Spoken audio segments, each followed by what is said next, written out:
யூஸ்வலாக home test மேட்ச்சில் 2 medium phasor தான் ஆடுவாங்க. மேபி ஒரு 3வது மீடியம் பேசராக நிதிஷ்குமார் ரெட்டி ஆடுவார் அப்படின்ற ஒரு நம்பிக்கை. பட் முகமது சிராஜ் லீட் பண்ண ஒரு அட்டாக்கை பிரசித் கிருஷ்ணா இருக்காரு. இவங்க 2 பேர் தான் அந்த அட்டகாசமாக போட்டு இங்கிலாண்டில் அந்த கடைசி டெஸ்ட் வின் பண்ணி கொடுத்தாங்க, இஃப் யூ ரிமெம்பர். ஸோ திரும்பி அந்த காம்பினேஷன் விளையாடும் போது ஐபிஎல்லையும் ஒரே டீமுக்கு தான் விளையாடுறாங்க. அவங்களுக்குள்ள இருக்கிற ரேப்போ கண்டிப்பாக இந்தியாவுக்கு ஹெல்ப் பண்ணல.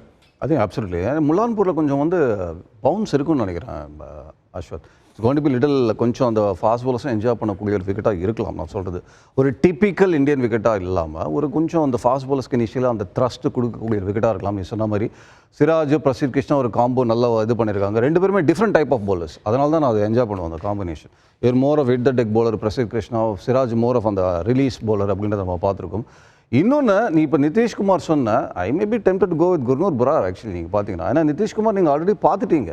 நான் மீண்டும் சொல்கிறது அதுதான், பார்க்காத ஒருத்தருக்கு ஒரு சின்ன வாய்ப்பு, ஒரு விண்டோ ஓப்பன் பண்ணி விடுங்க அப்படின்ற போது குர்னூர் புராரும் tall fast bowler, hit the deck bowler அப்படின்ற போது அவரும் கண்டென்ட்ஸில் இருப்பார்னு எனக்கு தோணுது ஆக்சுவலி.